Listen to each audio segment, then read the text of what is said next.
What is your name, please? My name is Grace Earl. What is your name, please? My name is Grace Earl. What is your name, please? My name is Grace Earl. Two of these people are imposters. Only one of them is the real Grace Earl, and is the only one sworn to tell the truth. And here is our host, Bud Collier.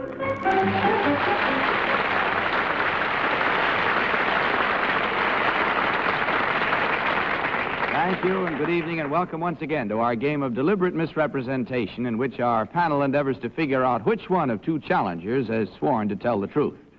To Tell the Truth is brought to you each week by Geritol, America's #1 tonic, the high-potency tonic that helps you feel stronger fast.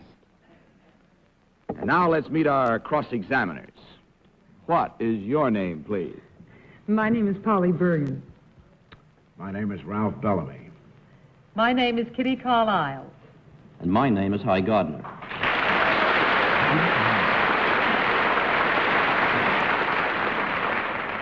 Now, these three people all claim to be Grace Earl. Only one is the real Grace Earl. The other two have merely assumed that identity, and they do not have to stick to the truth. Now, panel, may I direct your attention to your copies of an affidavit while I read from the original. I, Grace Earl, have been a telephone operator in Washington, D.C. for more than 25 years. I started in government service in 1935 and have worked in one place through 3 administrations. I am now the chief telephone operator at the White House. Signed, Grace Earl.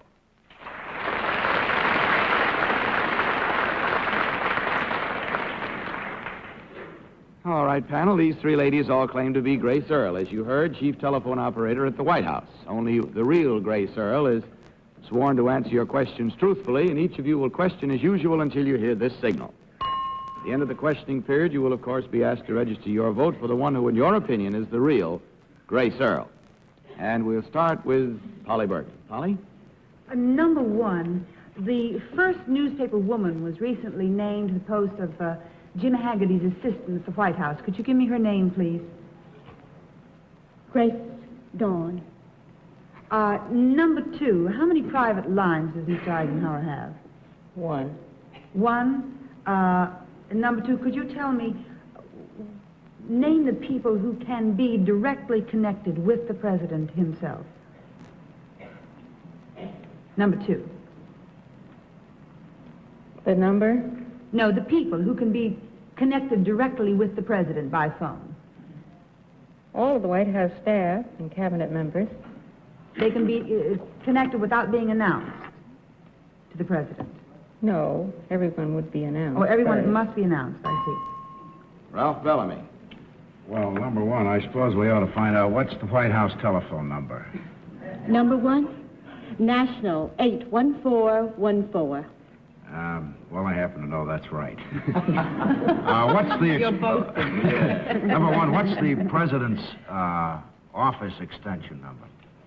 His office extension is 31. Number 2, what's your answer to that? 32. Number 3, what's your answer to that? 33 and 34. Number 1, who answers the president's extension? His secretary? Number 2, what's his secretary's name? Personal secretary? Yes. Ann Whitman. Kitty Carlisle. Number 3, you've been chief operator at the White House for 25 years, and you've been through 3 administrations. Who made the most telephone calls? President Truman, President Roosevelt, or President Eisenhower? President Roosevelt. Why? He lived there the longest. Number 2, how do you eliminate nut calls? Now, we're not very important, but we get a few, and I wonder how they do it at the White House. We ask who's calling and ask what their name is. If the name is not recognized, why... You don't put them through.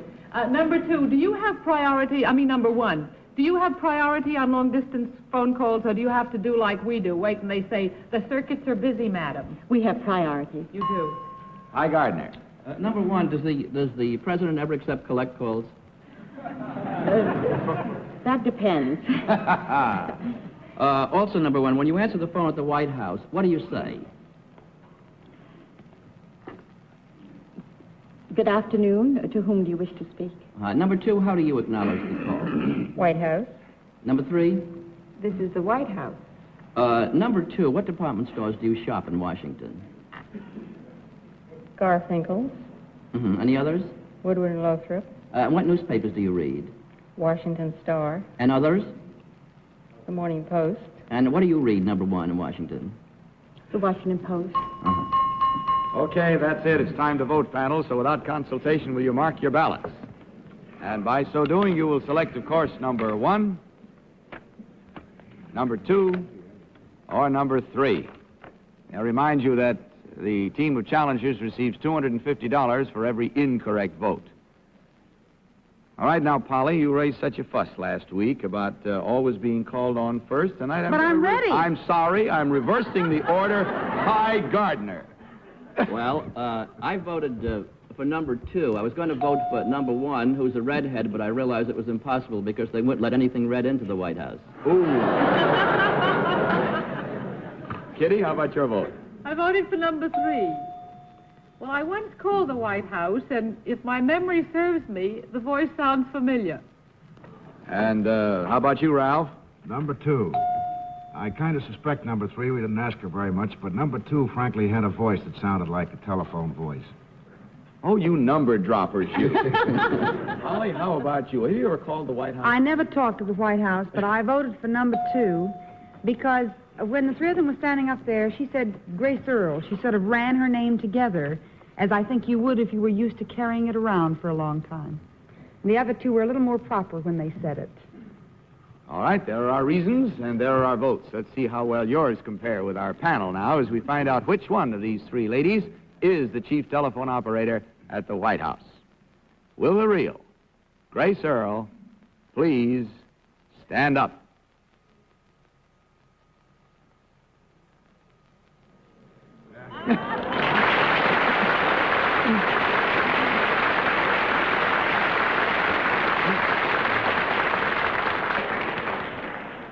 All right, now, let's see. Number 1, would you tell us who you really are and what you do?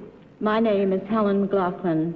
I am information clerk at the Commodore Hotel, New York.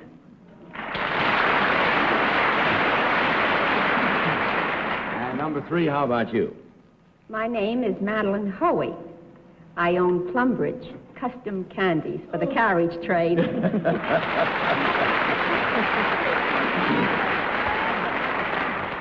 I gather you hit a sweet tooth in Kitty. Let's see how we racked up here. Our panel was pretty smart, as a matter of fact. 3 of them guessed right, which means there was only 1 incorrect vote at $250 for that total from Geritol. Thank you very much, ladies. Good night, and good luck to you.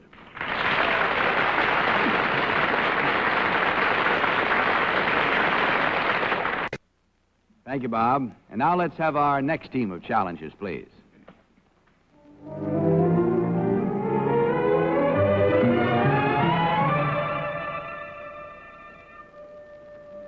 What is your name, please? My name is Tom Carpenter. What is your name, please? My name is Tom Carpenter. What is your name, please? My name is Tom Carpenter. All right, panel, especially you ladies, if you can rest your gazes away from those 3 handsome stalwarts, will you follow along with your copies of this affidavit? I, Tom Carpenter, am cadet captain and commander of the 2nd Regiment of the Corps of Cadets at the United States Military Academy. I have won my varsity letter in a major sport. This summer, as a first-classman, I was selected King of the Beasts at West Point. Signed, Tom Carpenter.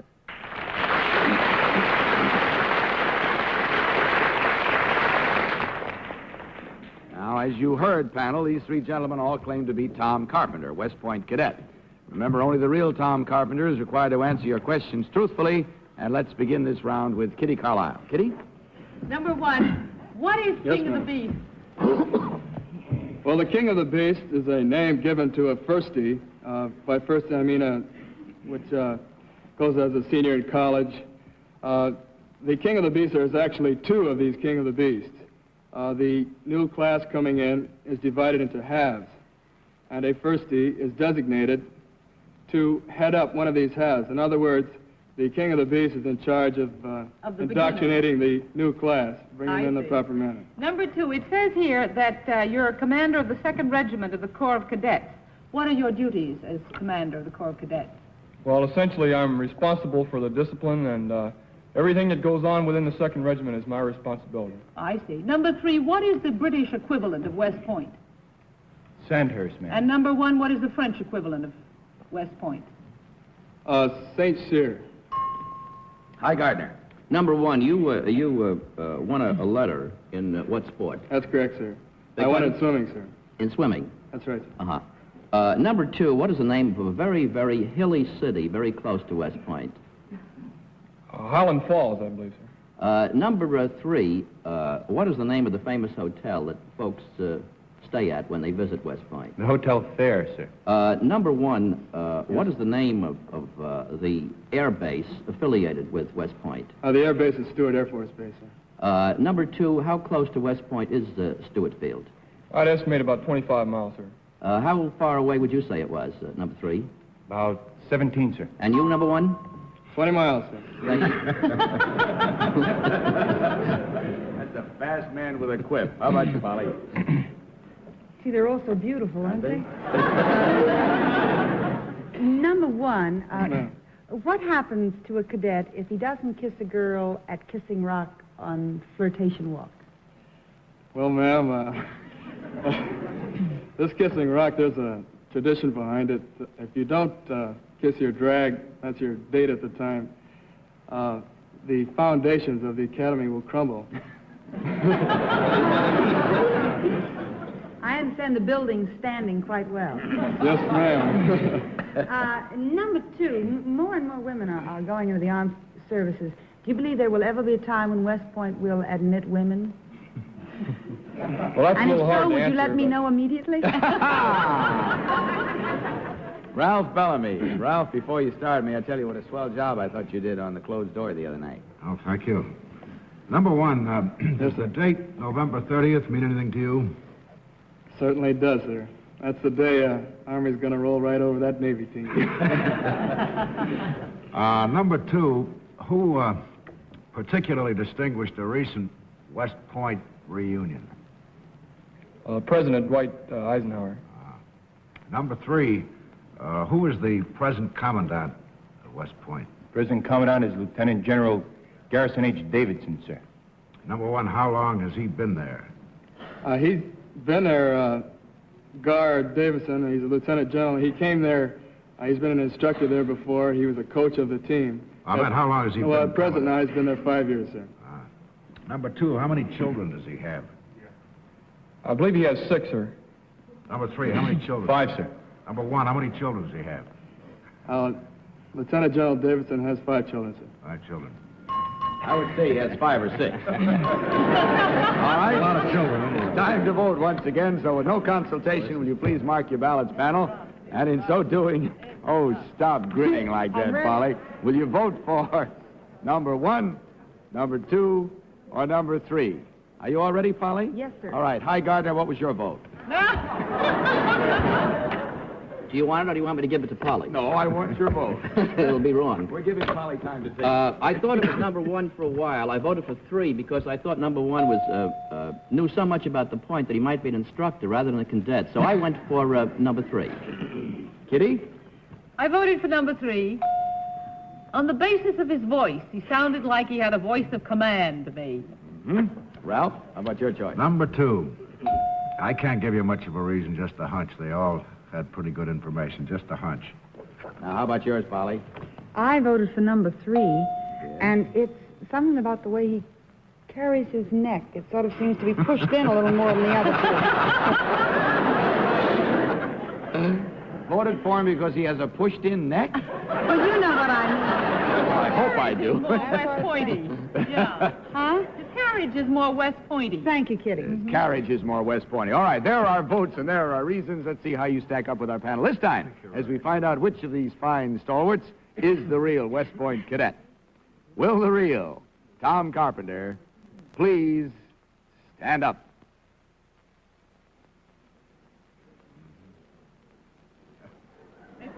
Oh,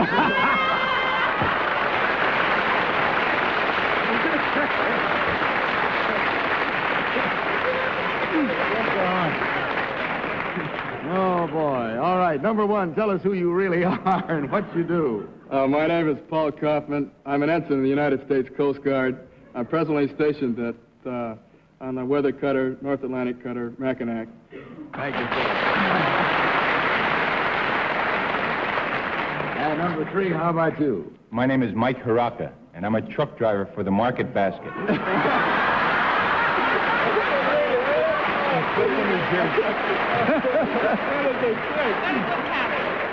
Has anyone ever... I'll tell you something.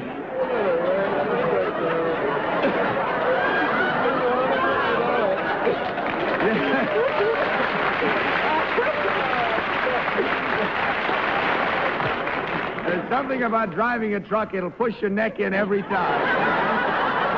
Quickly, Polly, what? I haven't got much time. It's probably from avoiding New York taxi cabs. That's probably it. Gentlemen, there were 3 incorrect votes at $250 each for a total of $750 from Geritol. Thank you very much. Good night and good luck to you.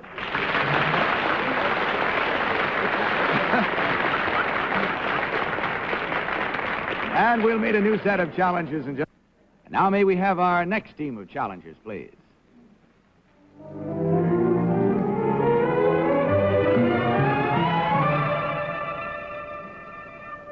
What is your name, please? My name is Norman Ream. What is your name, please? My name is Norman Ream. What is your name, please? My name is Norman Ream. Once again, panel, may I direct your attention to your copies of this affidavit. I, Norman Ream, hold the world's record for aqualung diving. I once reached a depth of 370 feet. Later this month, I will try a dive to 400 feet. No aqualung diver has ever reached that depth and lived. Signed, Norman Ream. All right, panel, these gentlemen all claim to be the world's champion aqualung diver, Norman Ream. So again, question until you hear the signal. We'll begin this round with Ralph Bellamy. Ralph? Number one, how long is a lung good for? How long can you stay under with it? That depends on the depth. Well, at your 370-foot dive, how long did it take you? To get there? To get there? About 2.5 minutes. 2.5 minutes. Number two, how long did it take you?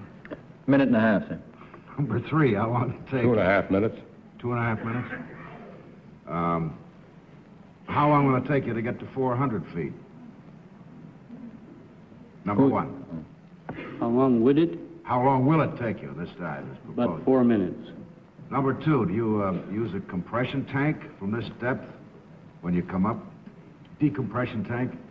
Oh, yes. I mean, I use the tanks that I have on. Well, I mean, to avoid bends, do you have to use... Oh, yes, indeed. It's very carefully regulated all the way up. Number three, where will you make this 400-foot dive? In Key Largo, Florida. Kitty Carlisle. Number one, what do you get when you go down 370 feet? Cold.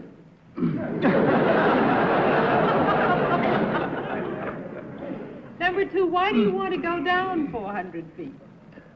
Well, like the man said when he climbed the mountain, because it's there. Number three, how far down can a pearl diver go without any equipment?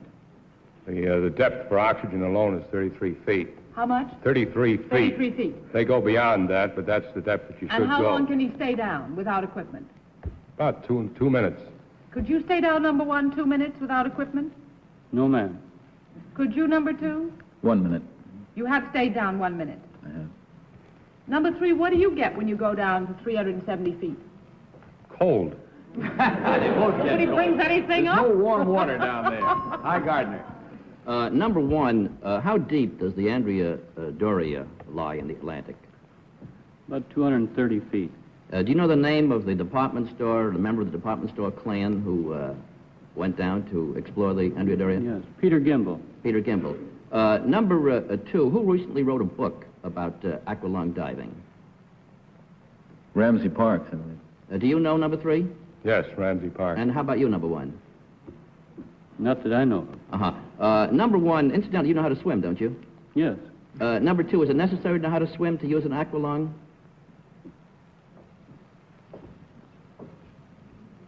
Number one, may I ask that question?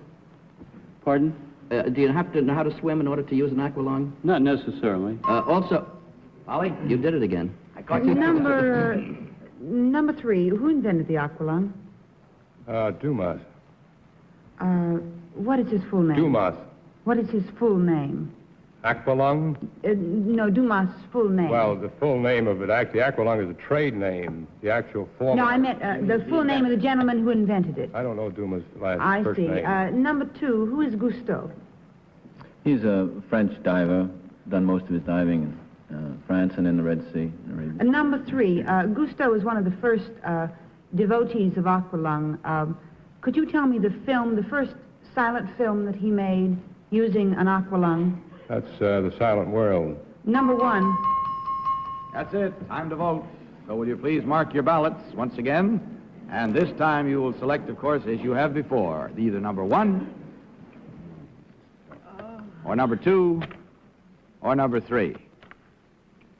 Polly, would you like to be reinstated this time? Oh, now you ask me. I'm not ready. This time you're not ready. All right. All right, Polly. For whom did you vote? Well, I voted for number three. I'll tell you honestly, I thought Cousteau invented the aqualung. Perhaps I'm wrong, but I know a little bit about aqualungs, and they all had a lot of information. I feel that number three was a little bit more thorough with his information than the other two. Ralph, how about your selection? Number one. I haven't got much of a reason again. He said his name rather easily, and he seemed to have a lot of information. How about yours, Kitty? Number one. Well, he looks like a man who's been wrestling with the deep for quite a while. And I just thought that when he said he couldn't go down as far as a pearl diver, it sounded authentic. And whom did you pick, High? I voted for number one, too, because he did not know the name of the author of a book I didn't know either. and secondly, he looks like a fellow who enjoys going into dives. Oh! Well, we'll pass that one over in a hurry with a large batch of Geritol. And if our minds are made up, let's see how yours are and how they compare with ours as we discover which one of these three gentlemen is the real world's champion aqualung diver. Will the real Norman Ream please stand up?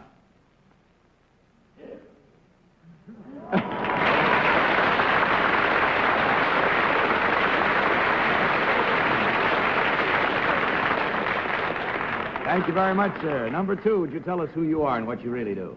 My name is Bob Odell. I was an airline pilot in Afghanistan, and now I'm trying to get a job in TV production. And number three, how about you, sir? I'm Jack Renner. I'm sales manager for Sandler Medical Gas in New York. And among other things, we make oxygen and sell it. Well, we thank you very much. The panel was smart again, and there was only one incorrect vote for a total of $250 from Geritol. Hope you enjoyed your visit, gentlemen. We enjoyed having you here. Good night and good luck.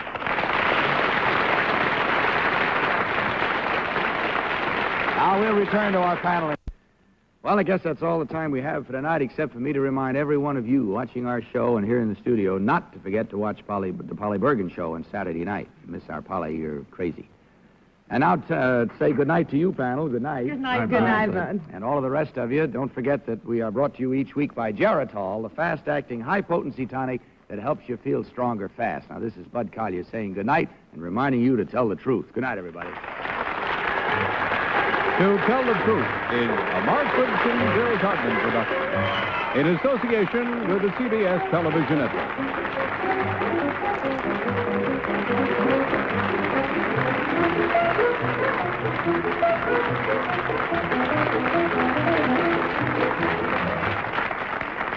If you often can't sleep at night, if you toss and turn, your nerves on edge, here's a new aid to sleep that helps you enjoy 100% safe sleep. It's called Sominex. Sominex contains not just one, but 3 medical ingredients, all working together to help you enjoy safe, natural-like sleep and to help calm down jittery nerves. Sominex contains no narcotics, non-habit-forming. Get Sominex at your drugstore now. Take as directed for 100% safe sleep. To Tell the Truth has been brought to you by Geritol, America's #1 tonic, and Geritol Jr. Mothers, after flu, cold, or sore throat, help your child gain strength fast. Give him Geritol Jr., the ideal tonic for children. Be sure to watch Geritol's interesting and hilarious new paddle show, What's It For, with Hal March, every Saturday night over another network. Check your local listings for time and station. This is Vern Bennett wishing you good night and good health from Pharmaceuticals Incorporated.